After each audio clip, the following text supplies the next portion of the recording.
Chapter 3. Mata Angela bersinar kejam. Semua orang memberi selamat padanya dan mengutuk si gendut sialan itu. Tapi wanita jalang kecil itu, Lisa, benar-benar mengatakan bahwa fitur wajah Nora tidak jelek. Angela baru saja akan memberikan foto itu kepada Lisa ketika tiba-tiba sebuah lengan yang cantik, adil dan ramping meraih dan mengambilnya. Dengan mata tertunduk, Nora dengan santai mengepalkan foto dan menjambak rambut Angela. Ketika dia membuka mulutnya untuk berteriak kesakitan, dia memasukkan foto itu ke dalam mulutnya. Tindakannya mulus dan halus seperti mentega. Hanya ketika dia merasakan rasa pahit dan tidak enak di mulutnya, Angela akhirnya bereaksi. Dia akan meludahkannya ketika dia mendengar suara rendah dan acuh tak acuh. Taruhan tetap taruhan Angela. Gerakan Angela tiba-tiba membeku secara dramatis, dan dia memandangnya seolah-olah dia baru saja melihat hantu. Gadis itu mengenakan kemeja putih sederhana dengan celana jeans yang membuat kakinya terlihat panjang dan pinggangnya ramping. Rambutnya diikat dengan santai di belakangnya dan beberapa helai rambut menutupi lehernya. Kulitnya yang halus, sehalus sutra dan putih bersih. Seluruh dirinya sangat indah. Suara yang familiar itu, meskipun melihat situasinya yang lain berkumpul. Seorang anak laki-laki mengerutkan kening. Siapa kamu sebenarnya, gadis cantik? Angela adalah tunangan Mr. Grey.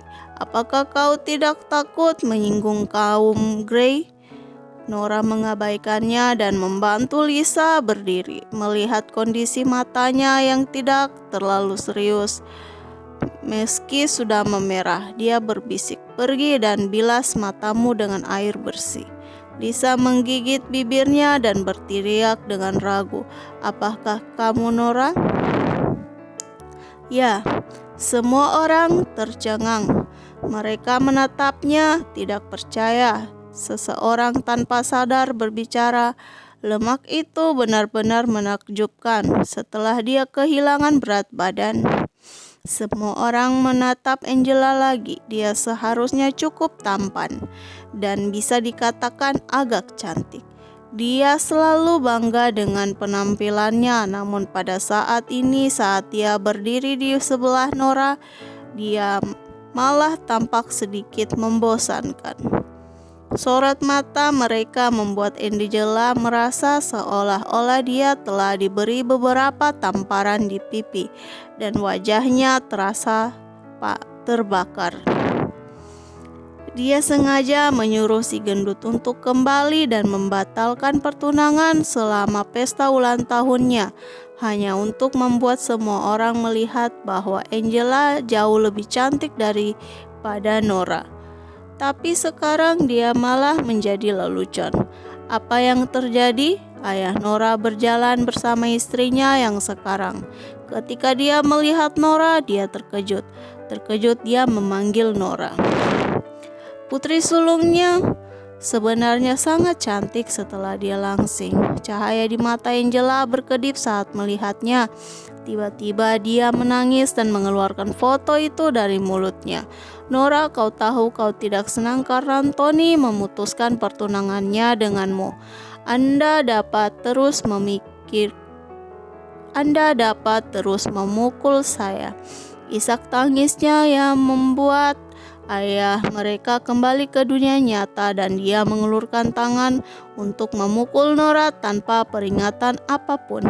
"Nora, Anthony memutuskan pertunangannya dengan Anda karena perilaku tidak bermoral dan kehamilan di luar nikah. Anda adalah orang yang tidak tahu lebih baik. Apa hubungan kakakmu?"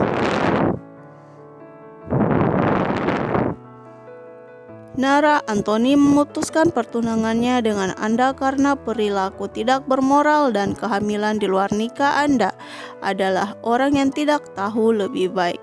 Apa hubungan kakakmu dengan itu? Nora merasakan lubuk hatinya menjadi dingin.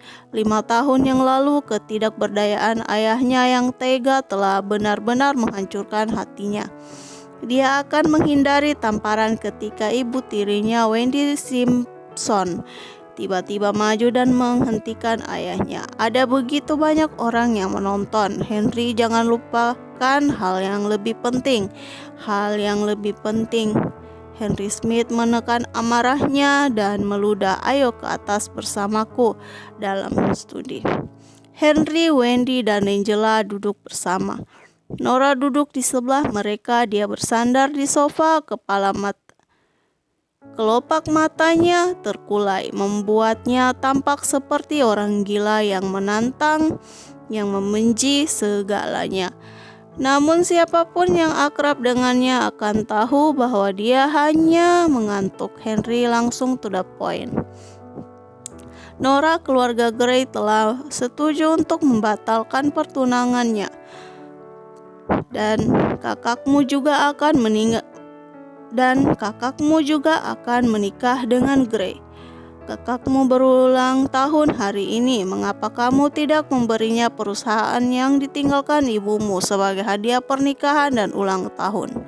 Angela berkata dengan penuh semangat. Kehamilan pernikahmu telah mempermalukan keluarga Smith dan juga menyebabkan keluarga Gray menjadi bahan ejekan selama bertahun-tahun. Anggap saja Anda memberi kami kompensasi dengan memberi saya perusahaan. Henry melemparkan kontrak yang telah dipersiapkan sebelumnya dan memerintahkan ini adalah perjanjian transfer kepemilikan tanda tangani. Mata Nora dingin. Keluarga Smith jelas adalah orang-orang yang tidak ingin membatalkan pertunangan karena mereka ingin menaiki tangga sosial. The Grey juga menolak untuk membatalkannya karena sesuatu alasan. Namun semuanya sekarang alasannya. Selain itu, semua yang dimiliki keluarga Smith ditinggalkan oleh ibunya. Tidak hanya mereka monopoli rumah, tapi mereka bahkan tidak berniat untuk menyelamatkan perusahaan. Sekarang keserakahan mereka yang tak terpuaskan itu menjijikkan. Dia mendongak sedikit dan berkata dengan dingin, "Tidak." Seolah-olah kucing dengan ekornya terinjak, Angela berteriak tajam. Nora, apa maksudmu dengan itu? Nora melihat keluar. Hari sudah larut. Dia ingin kembali dan tidur dengan Cherry. Jadi dia langsung ke intinya dan berkata, membatalkan pertunangan, oke, hadiah pernikahan tidak. Kemudian dia berdiri dan berjalan keluar. Berdiri di sana, Nora, teriak Henry marah. Sayangnya Nora menutup telinga padanya. Ketika dia sampai di teras depan, Angela mengejarnya dan menghalangi jalannya. Katakan padaku, Nora, apakah kamu tidak punya niat untuk membatalkan pertunangan sama sekali? Karena kamu tidak tega melepaskan Anthony. Nora menanggapnya menjengkelkan. Minggir, jika itu benar-benar yang kamu pikirkan, kamu sangat tidak tahu malu. Angela mengulurkan tangannya dan mengirimnya terbang ke wajahnya dengan arogan dan tidak masuk akal. Namun saat berikutnya Nora meraih pergelangan tangannya. Tidak dapat melepaskan diri, Angela yang bingung dan jengkel mengutuk dengan marah. Jangan berani-berani berpikir bahwa Anthony akan berubah pikiran dan kembali kepadamu hanya karena kamu telah menjadi cantik. Dia tidak akan pernah menikahi wanita ternoda sepertimu yang dibebani dengan anak-anak bajingan kecil. Apapun yang terjadi. Dan ngomong-ngomong, kenapa kamu tidak membawa kembali anak brengsek kecil yang identitas ayahnya tidak diketahui? Memukul. Dengan seluruh kekuatannya, Nora membalas tamparan kejamnya sendiri. Pupil matanya yang sangat gelap dan dia tampak seperti iblis yang merangkak keluar dari neraka. Cherry bukan anak haram. Jika saya pernah mendengar Anda menyemburkan omong kosong lagi, saya tidak akan menahan diri. Setelah meninggalkan peringatan, dia berbalik dan pergi. Pipi Angela terasa perih. Dia membelalakan matanya karena terkejut dan sangat ketakutan sehingga dia bahkan lupa untuk menangis. Lampu neon berkedip-kedip di malam hari di California. Nora duduk di taksi dengan mata tertutup dan beristirahat. Cahaya berkelip-kelip di matanya, bersinar dan meredup, tidak menentu memberikan perasaan kesepian. Ayah tidak dikenal, anak bajingan kecil.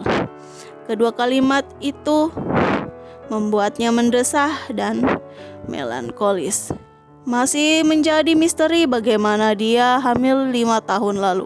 Dia tidak tahu siapa ayah Cherry. Di sini suara sopir taksi memboyarkan lamunan Nora. Dia baru saja turun dan memasuki hotel ketika barisan pengawal tiba-tiba bergegas keluar di depannya dan menghentikannya di samping. "Tolong minggir." Banyak orang yang dihentikan berspekulasi dengan suara rendah.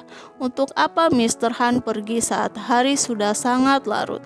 Kudengar cucu tunggal Han menginginkan kue mousse. Ketika Nora mengulurkan tangannya untuk menguap, dia segera melihat sosok tinggi dan mulia berjalan keluar dari lift dengan seorang anak laki-laki berusia sekitar 5 atau 6 tahun di lengannya.